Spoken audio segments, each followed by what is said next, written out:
जानिए हर सच की कहानी दिनेश ठक्कर की जुबान आपके अपने नेशनल न्यूज इंडिया पर। जैसे मीडिया हाउस से जुड़ा हूँ तो बापूजी तो मुझे इसके इनपुट सारे पता हैं कि बापूजी को तो बस केवल एक मीडिया ट्रायल के थ्रू फंसाया गया है। मीडिया ट्रायल के थ्रू आप कोर्ट पे दबाव डलवा सकते हो, आप कोर्ट में जज को उनका फैसलों को आप सुरक्षित कर सकते हो, आप आम पब्लिक की आम धारणा को भी चेंज कर सकते हो। पर धीरे धीरे पब्लिक जान रही है कि पॉस्को एक्ट से जुड़े हुए जिनके ऊपर भी पॉस्को एक्ट लगा हुआ था वो लोग सब बाहर निकल के आ गए। 2 महीने के पैरोल पे घूम रहे हैं, 5 महीने के पैरोल पे घूम रहे हैं, पर जेल से बाहर निकल के आ गए हैं। बापू पर क्या आरोप लगा? कोई फिजिकल कोई पेनिट्रेशन नहीं है, कोई भी ऐसा फिजिकल कोई दबाव नहीं है। सिंपल अगर एक केस बनता है तो बापू ने लड़की के ऊपर हाथ रखा, इतना बस केस बनता है। मैंने ये प्रजातंत्र है हमारा, और कार्यपालिका, न्यायपालिका, राज्यपालिका, सारी पालिकाएं बापूजी के खिलाफ इस समय काम कर रही हैं। अगर देखा जाए 10 करोड़ साधक में से हर 21वां 25वां व्यक्ति बापू को प्रति श्रद्धा रखने वाला आदमी है। बापू अगर इस शक्ति का दुरुपयोग करते, अगर इस शक्ति को संगठन बल को अपनी छूटने में लगा देते, बापूजी 10 दिन के अंदर छूट के निकल के आते। मैं तो एक मीडिया हाउस में मीडिया से जुड़ा हुआ हूँ, और जैसे मीडिया हाउस से जुड़ा हूँ तो बापूजी तो मुझे इसके इनपुट सारे पता हैं कि बापूजी को तो बस केवल एक मीडिया ट्रायल के थ्रू फंसाया गया है। आजकल इंडिया में क्या है, मीडिया ट्रायल के थ्रू आप कोर्ट पे दबाव डलवा सकते हो, आप कोर्ट में जज को उनका फैसलों को आप सुरक्षित कर सकते हो, आप आम पब्लिक की आम धारणा को भी चेंज कर सकते हो। पर धीरे धीरे पब्लिक जान रही है कि पॉस्को एक्ट से जुड़े हुए जिनके ऊपर भी पॉस्को एक्ट लगा हुआ था वो लोग सब बाहर निकल के आ गए। 2 महीने के पैरोल पे घूम रहे हैं, 5 महीने के पैरोल पे घूम रहे हैं, पर जेल से बाहर निकल के आ गए।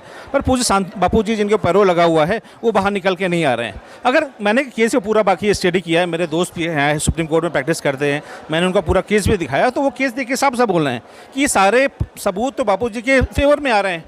देखा जाए उसमें कि जिस समय बापूजी के ऊपर केस लड़की ने बताया कि जिस समय बापूजी ने मेरे साथ गलत किया, उस ठीक टाइम पे लड़की की जब कॉल डिटेल निकाली गई, लड़की अपने बॉयफ्रेंड से घंटों लंबे बात कर रही थी। अगर केस इन्वेस्टिगेशन की बात करें, जो उसमें केस इन्वेस्टिगेटर ऑफिसर था, उसकी जो केस फाइल होती है, कई सारे पन्ने फटे हुए थे उसकी कोई फोटोकॉपी नहीं थी, वीडियो रिकॉर्डिंग नहीं थी। लड़की की एज देखी जाए तो स्कूल के जो पेपर्स होते हैं, लड़की का LIC के पेपर्स थे, उसके अकॉर्डिंग भी लड़की की एज कहीं से मैच नहीं कर रही है। तो साफ साफ बापू पर कोई इस तरह कोई केस ही नहीं बनता। पर मैंने फिर से पहले भी कहा था, मैंने प्रजातंत्र है हमारा, और कार्यपालिका, न्यायपालिका, राज्यपालिका, सारी पालिकाएं बापूजी के खिलाफ इस समय काम कर रही हैं, बापू को अंदर रखना चाह रही हैं। जैसे मैंने पहले भी आपसे कहा था कि ये पॉस्को एक्ट और इसके जो अमेंडमेंट किए गए हैं वो केवल बापूजी के लिए ही किए गए हैं। आजकल पॉस्को एक्ट में ऐसे आरोप डाले गए हैं। बापू पर क्या आरोप लगा? कोई फिजिकल कोई पेनिट्रेशन नहीं है, कोई भी ऐसा फिजिकल कोई दबाव नहीं है। सिंपल अगर एक केस बनता है तो बापू ने लड़की के ऊपर हाथ रखा, इतना बस केस बनता है। अरे किसी ऊपर हाथ रखने से क्या किसी को आप उनमें कैद की सजा दे सकते हो? उनको पैरोल दो, उनको जमानत दो। इतनी एज खराब है, 87 ईयर्स के पूज बापूजी हो चुके हैं। समाज को कितनी ज़रूरत है, समाज को, पूरे समाज को, पूरे विश्व को ज़रूरत है। बापू से जुड़े हुए विश्व में आज करोड़ों अरबों करोड़ों लोग हैं। करीब 200 करोड़ की आबादी में बापूजी कम से कम 10 करोड़ साधक ऐसे हैं। तो अगर देखा जाए 10 करोड़ साधक में से हर 21वां 25वां व्यक्ति बापू को प्रति श्रद्धा रखने वाला आदमी है।